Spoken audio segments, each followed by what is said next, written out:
Okay, doing a quick diagnostic on this Maytag dryer.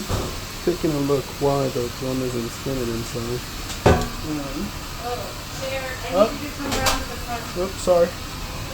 And as you could see inside, taking a look at the motor assembly, you could see that the head broke off the motor. So, and look at that. So we'll need a new motor assembly.